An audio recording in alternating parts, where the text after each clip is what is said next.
Colorado Senator Michael Bennet is a Democrat on the Intelligence and Finance Committees. Of course, he's from the great state of Colorado, and it's good to have you here.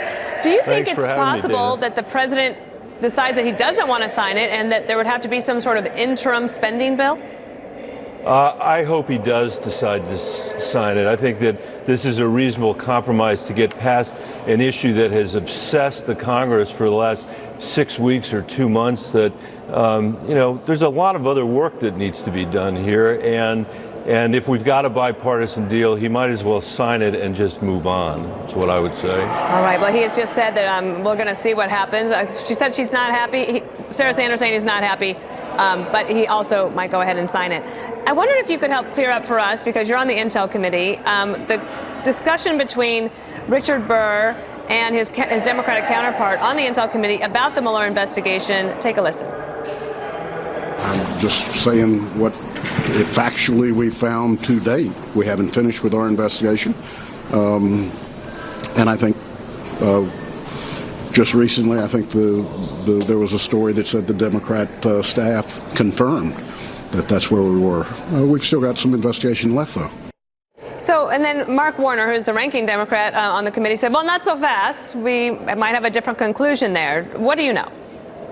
The investigation hasn't been concluded, and I think reaching conclusions based on an incomplete investigation would be a mistake. It would be a bad mistake, and we should be allowed to conclude our investigation, just like Mueller needs to be able to finish his investigation, and then let's see where the facts lead us. So you're advising people, don't read too much into either one of what the chairman or the ranking chairman said. I wouldn't, and I think all of us are really not supposed to say what's going on in the Intelligence Committee. Okay, so let me take you to Colorado for a second. Of course, you're from there, you have served there, you've been a public servant there.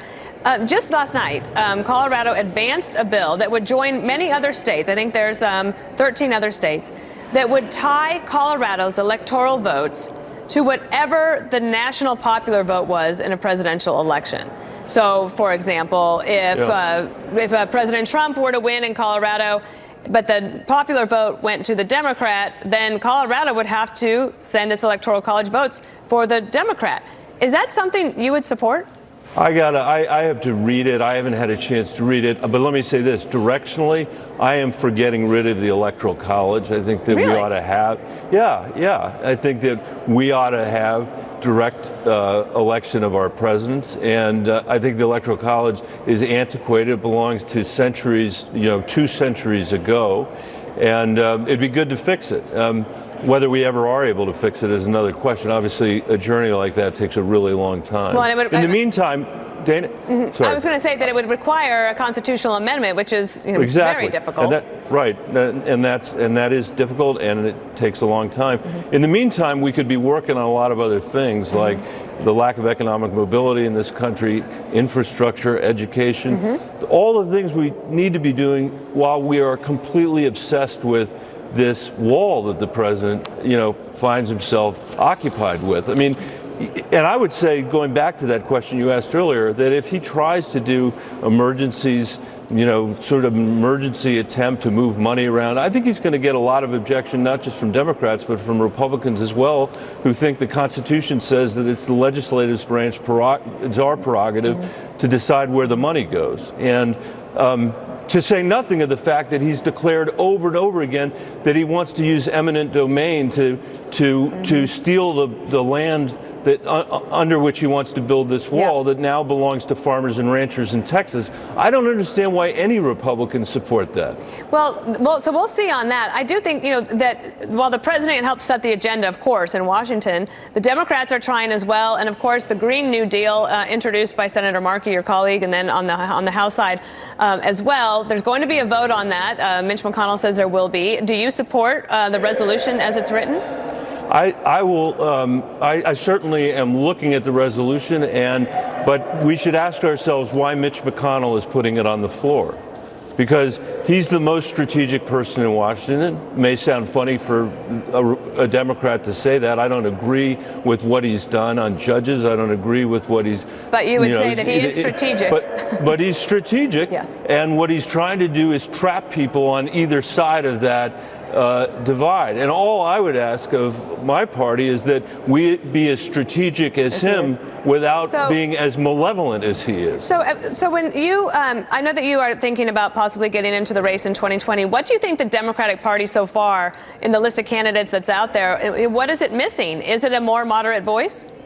I think that we've got tremendous candidates out there already, but I think that we have to focus like a laser beam as a country, not just Democrats, on our lack of economic mobility. You know, for a long time we've accepted the idea that we can live with income inequality because everyone in America can rise. Well, for the last 50 years, 90% of Americans have not gotten benefit of economic growth. That's a challenge we have to address if we care about our democracy, because democracy cannot survive without broad-based economic growth.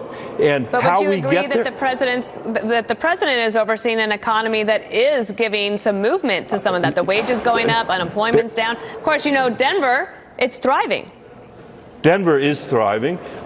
If you look at a line of job growth or economic growth from about 2009 until today, that line has gone like that. So it started here, it's gone like that, and I will agree with you that during the course of the Trump administration, the line continued. The Trump administration starts here. The line starts here. America has brought us that economic growth. What I would say is he has given us a tax policy that has made matters worse with respect to income inequality in this country. And on top of that, he has created this monstrous deficit when we're at full employment, which is something we've never done. Right. So the idea, or at least not done since the Vietnam War, and it was more modest than this. Right. So the idea that we have a $2 trillion deficit bearing down on us when we're at full employment, when this Republican president has been president, shouldn't surprise me, because what he said to the voters was, you're going to get the biggest tax cut you ever got. I'm going to give you the biggest defense increase you ever saw.